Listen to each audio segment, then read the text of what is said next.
This is Dispatches from Myrtle Beach with Charles Neal and my son Link from Good Mythical Morning. How you doing, Link? Doing good, Dad. How you doing, Mr. Dispatcher?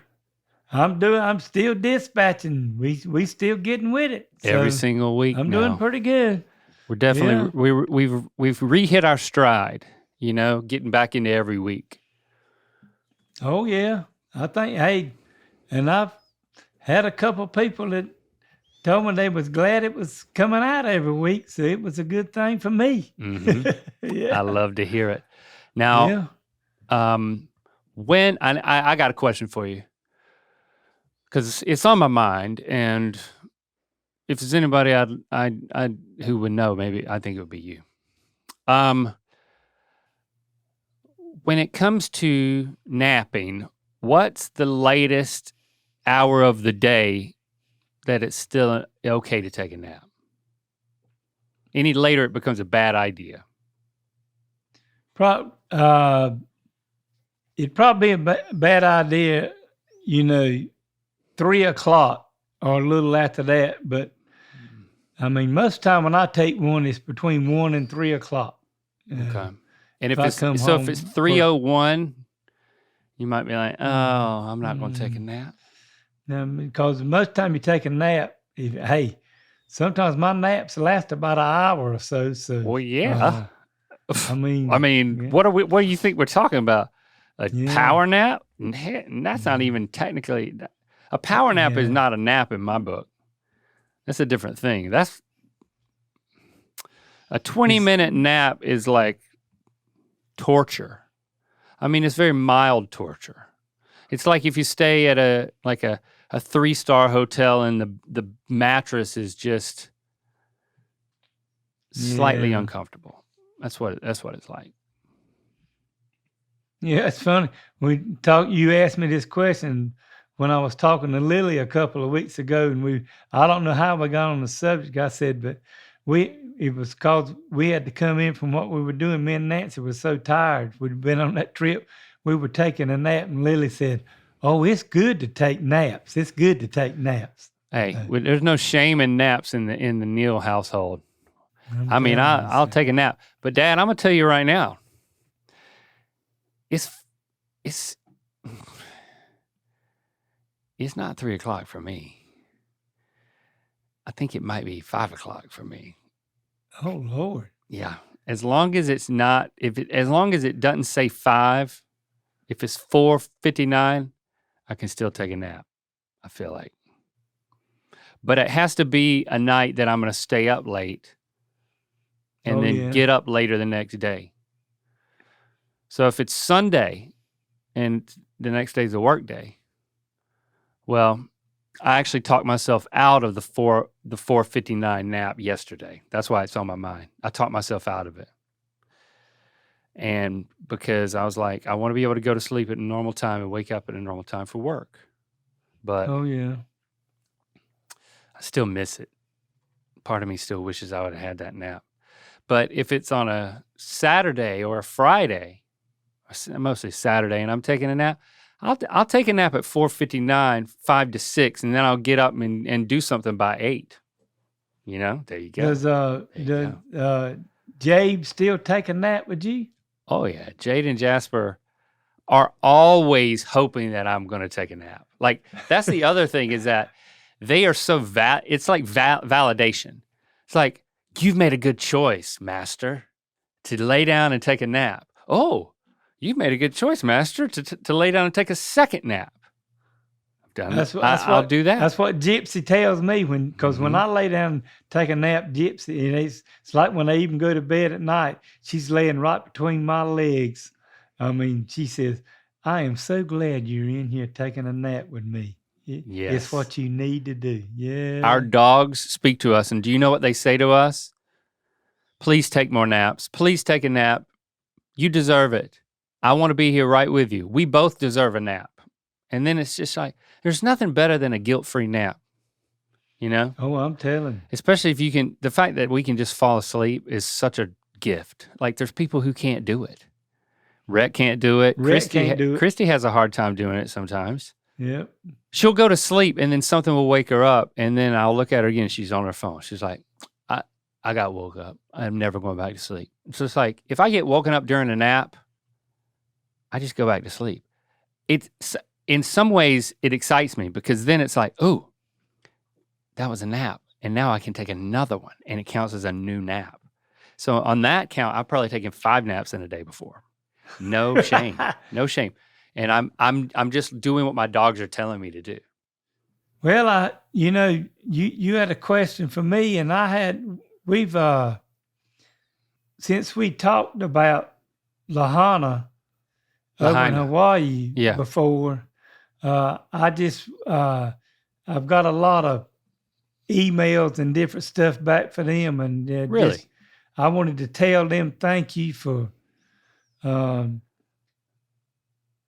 listening to how I felt about what had happened to them over there and everything, and just giving all of y'all a shout out in Lahaina, and hope things keep going and work out for you good over there. And because me and Link might come back, and the families might come back over there for another trip one of these years, and might have to do. Hope things is built back up for us. Yeah. So is that why you're wearing your Hawaiian shirt today? Yep, that's why I'm wearing. You're giving them an apparel shout out, holler out as well. Yep. So are they trying to elect you governor? Because that's what you were saying when you brought it up. You said you wanted to be governor for a day. I don't know. Are they trying to write you on the ballot? But I think they appreciated what I had to say. Okay, all right. I'd probably have to move before they could elect me governor. But well, I love that. Holler out. It's time for another edition of Myrtle Beach Mailbag. We got an email from Emma. Okay. I just found your podcast in the last month, and it's been such a source of comfort for me in my difficult period of my life. My fiance says I smile more often when I'm listening to your podcast. I lost my papa, Marlon, to Parkinson's dementia a few months ago, and I haven't heard him talk in at least 5 years. He was a funny, charming, and amazing storyteller. He worked on a farm and did amazing work as a handyman and a mechanic. I have missed hearing his voice. I should also mention he talks just like you. Charles. Anyway, my papa would often share funny stories about the strange people he had met while working as a handyman and mechanic. One lady asked him to vacuum off her front lawn because too much sawdust fell when they cut down some tree branches. What would you say is your weirdest story on the job? Oh, she ended with a good question too. Yeah. Wow, that was thanks for sharing all that, Emma. How you feel about that, Dad? Well, the thing that you told me about the sawdust falling to the ground, I have had that happen to me too, where I'd been working in somebody's yard. They didn't make me get the vacuum cleaner out, but I had to get the rakes and everything and get it all raked up where they won't any of that stuff left in the yard too. I've had that happen. But probably the weirdest story, that I've had happen to me on the job is when I was probably 20 years ago. Okay. And we were painting in a subdivision with and I had 3 other guys or 4 working around us, and I had a 40-foot ladder up on a wall, and and it had rained a lot, and it wasn't real level. And the bottom of it, I propped a cinder block up on one side of it, and one side of it was on the dirt. Mm-hmm. And I was up on top of the ladder painting them, and the block fell off out from under the ladder. And here I was, and when the paint bucket come loose, it went through the window. Oh, wow. And they was painting. And, of course, I was lucky they won't any carpet yet on the inside of this house. We'd already painted the inside. We had to fix all of that. But here I am. I got hold of a 40-foot ladder on one side, and I'm holding on to the ladder over here. In the window? I holding on to the window, inside the window, and the ladder here, and had it held up straight. And I was trying to figure out, well, I don't think I can get through the window. You were Jean-Claude Van Damme this thing, like the train. And I mean, I had it all the way out. I was about 40 foot in the air. And I reckon I was lucky, and the good Lord was just looking after me, and I just finally said, well, the heck with this. I got to turn it loose, and I got to get out. And I couldn't ever get the boys that was working for me, for they was around the other side of the house, and they couldn't hear me hollering. So I just slung the ladder to the right and jumped off and landed in the mud and just tucked and rolled down. And I didn't get hurt, didn't break nothing or nothing. But the funny thing about this, Emma, is it kind of made me mad because I was so dumb about propping the ladder up. Mm-hmm. And I was going to finish what I was going to do. And Link will understand this because he worked with me a time or two. And yeah. So I had them boys help me, and we stood the ladder back up on the side of the house. I didn't prop the cinder block up under it, but we got it propped up where I knew it wouldn't fall off. I went in the house, got my paint bucket, and them boys went in there and cleaned all that paint up. And I went back up and was going to finish painting the top of this house. And when I got to the top of that ladder, and I'd made about 3 swipes painting, my legs got to shaking so bad. Yeah, they did. I mean, and I thought to myself, you might have to get down. And you threw the paint bucket back through the window on the guy's. No, I didn't do that. I took the bucket of paint down with me, got down on the ground, and called them boys where we was all working. And it was still went with about 10 o'clock in the morning. I said, boys, that's it for the day. Get the ladders up, stack them up. We going to the house. I went to the house, Emma, and I was all right the next day, but that's about as weirdest and craziest thing I had happen to me working in 40-some years. So I can understand. Man, that's wild, Dad. What your Papa was going through working with people. And I had to call the guy that I was working for and tell him, I said, I just broke a window out of the house. You're going to need to get a new one. Oh, wow. So that's tough. He got a new sash and put it in. Did you, were you sore the next day? You know, typically if you fall 40 feet, even if you're going to tuck and roll, if you're not a stuntman, you're probably going to feel it the next day. You don't remember that? I was probably sore some, but I went back to work the next day. And I probably, I probably was 40, might have been about your age, 40 or 45 when that happened. Okay. Well, I wouldn't want to do it.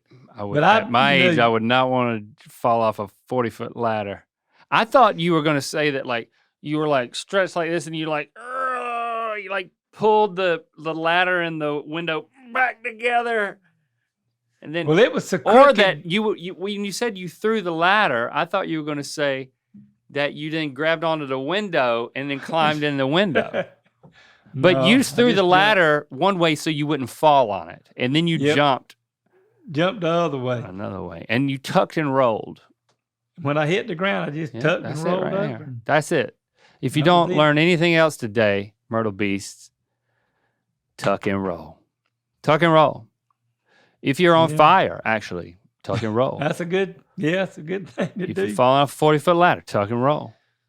If you're making sushi, tuck and roll. I was trying to think what's the weirdest thing that happened to me on the job. First of all, my job now is so weird that the weirdest things that happen on my job are when nothing weird happens. Well, I can understand that, but some of the things you and Rhett do.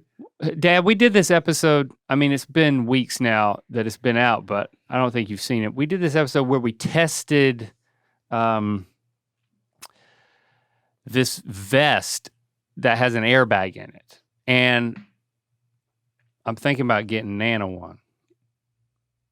It's designed for elderly people so that they wear it at all times, and when they fall, it senses that you're falling, and it deploys an airbag around your hips and around your head. Oh, Lord. And Rhett and I have two of them. They cost almost $1,200 each, and they're just like a fisherman's vest, and then they have like canisters that go in the pockets around your waist. And it has a gyrometer or a gyroscope or something in it that can tell if it starts to fall. Yeah. Mm. And well, good luck with that. well, let me tell you how this thing works. So Rhett puts it on. We were both kind of scared, so I ended up talking him into going first. And we put out crash pads that you can fall on, like pads that you would like a gymnast would jump on at a gym, or a stuntman would fall on off camera so you don't get hurt. And then he said, we counted to 3 and he like fell backwards, boom, and he hit the mat, nothing, did not deploy. And then he stood up and he was like, well, I guess I'm gonna have to get a running start. And then he starts running around the mat, and he's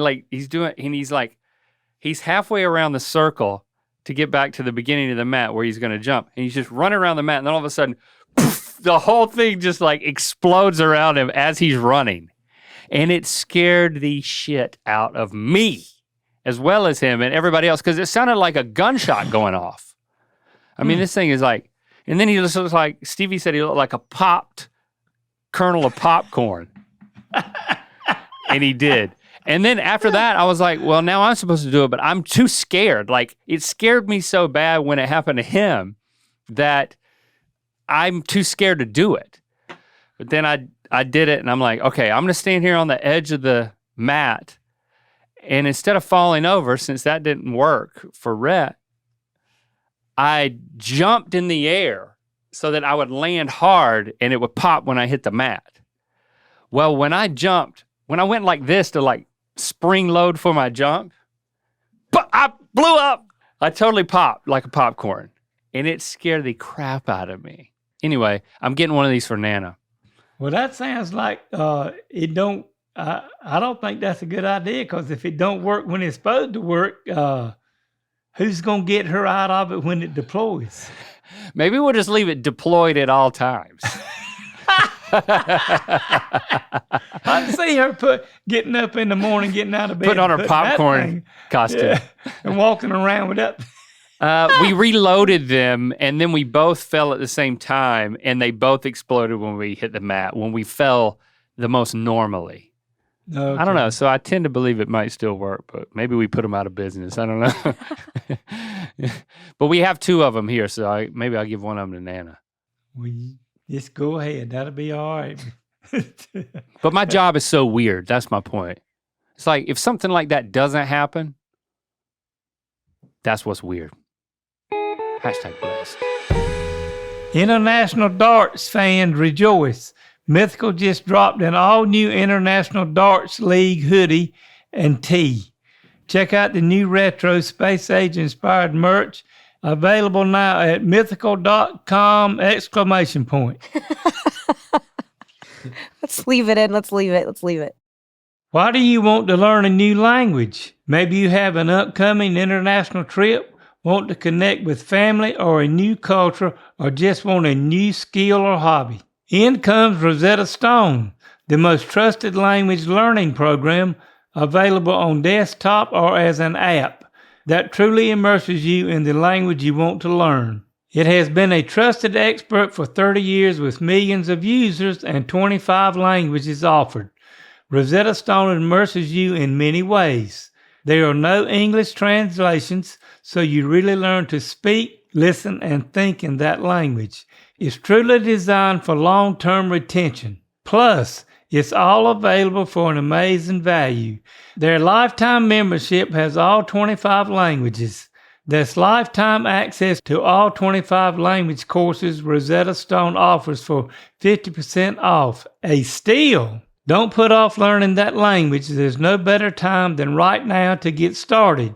For a very limited time, Dispatches from Myrtle Beach listeners can get Rosetta Stone's lifetime membership for 50% off. Visit rosettastone.com/dispatches. That's 50% off unlimited access to 25 language courses for the rest of your life. Redeem your 50% off at rosettastone.com/dispatches today. This show is sponsored by BetterHelp. We all carry around different stressors, big and small. When we keep them bottled up, it can start to affect us negatively. Therapy is a safe space to get things off your chest and to figure out how to work through whatever's weighing you down.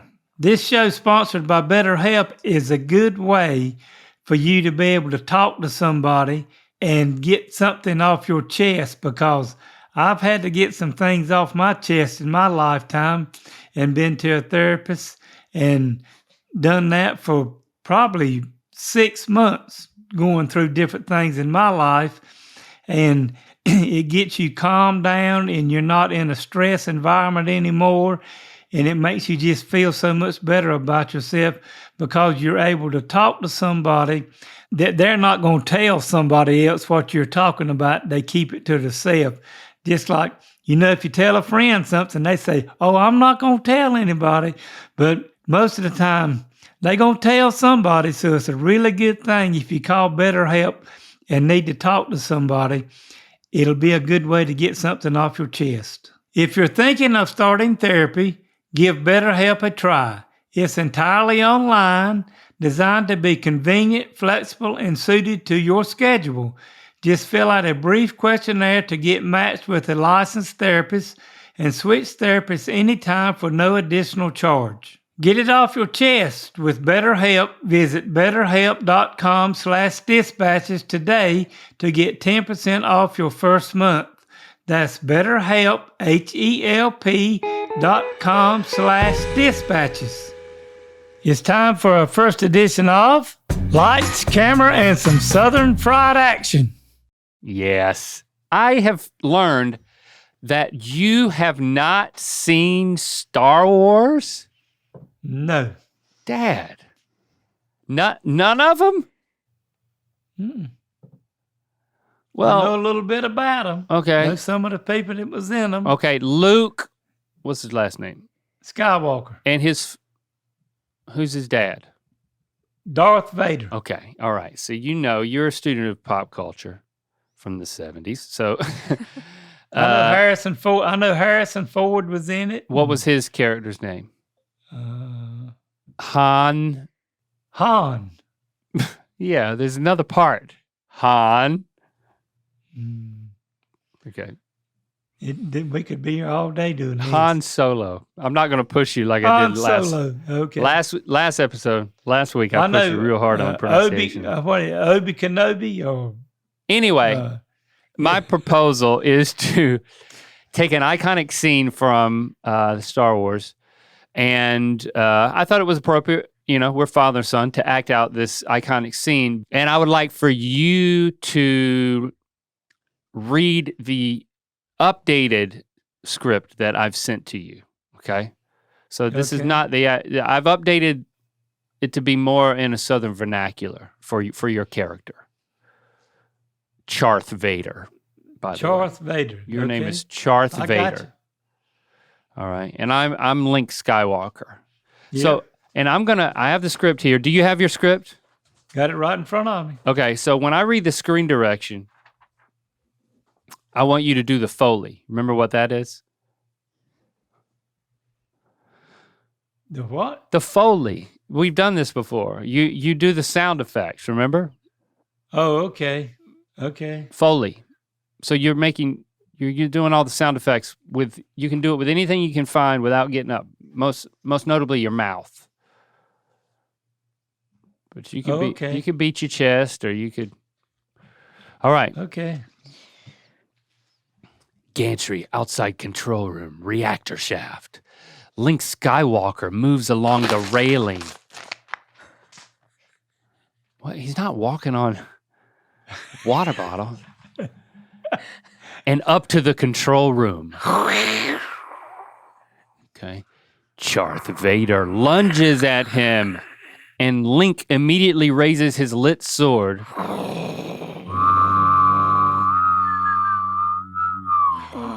I'll help you out a little bit. To meet Darth Vader's.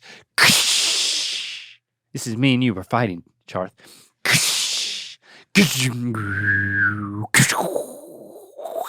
Why am I doing the sound effect? That's your job. Because you're good at it. Darth Vader gradually forcing Link backward toward the gantry.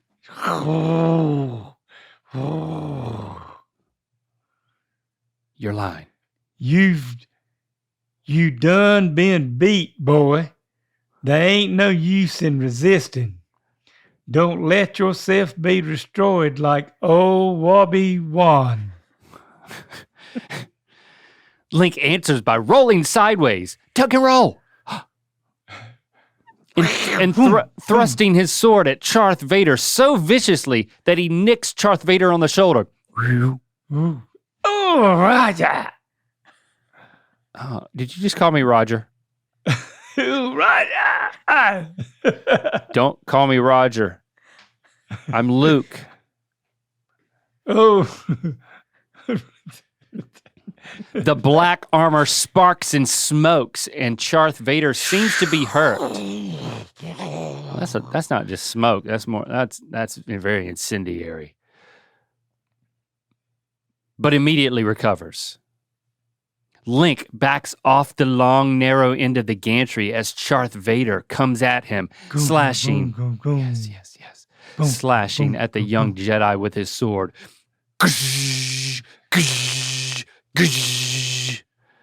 Link makes a quick move around the instrument complex. Instrument complex.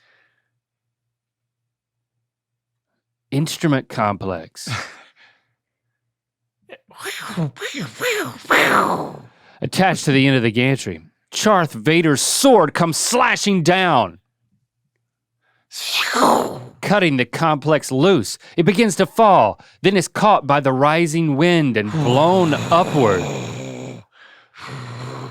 Link glances at the instrument complex floating away. At that instant, Darth Vader's sword comes down across Link's right forearm, cutting off his hand.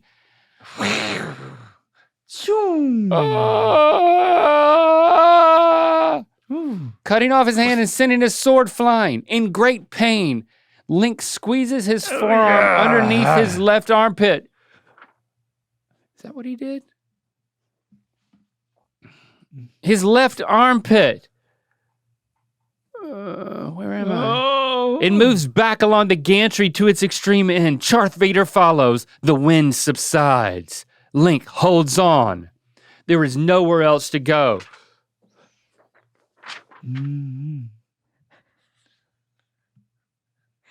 There ain't no escape, son.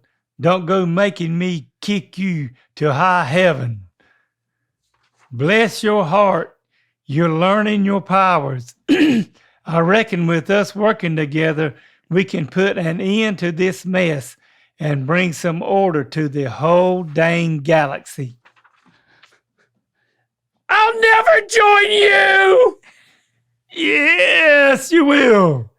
Hold on, just read the script.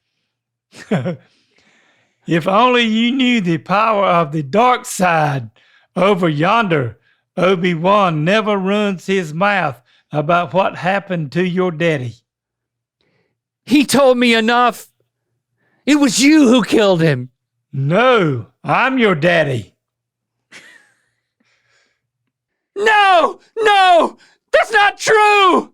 That's impossible. Quit going around your ass to get to your elbow. I reckon you ought to reckon with them feelings of yours, 'cause deep down it's clear as day. No!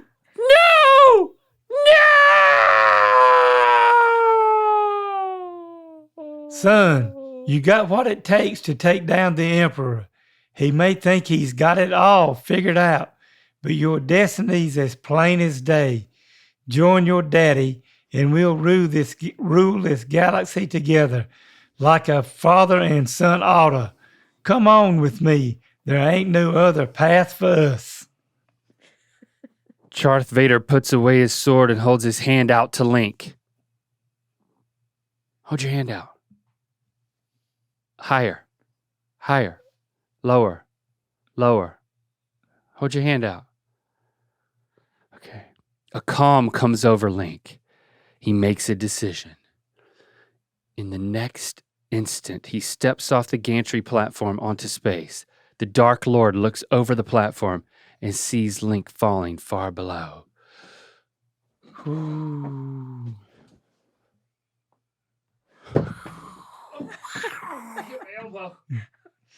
I hit my elbow. I thought.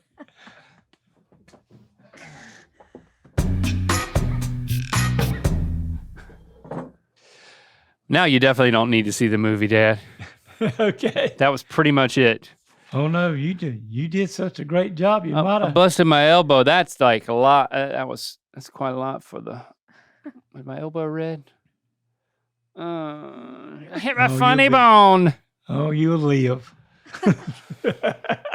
That was excellent. You're an excellent thespian. I don't know. Everybody knows I love thespians. Okay. Well, Link, I reckon we finished up the Star Wars, and you. Yep. I don't know if you joined your dad or not, but no, I didn't. I fell off the platform. Fell off the end of and went floating down. But That's right.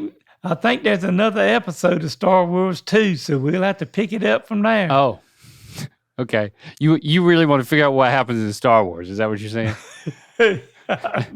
Don't spoil it for him, guys.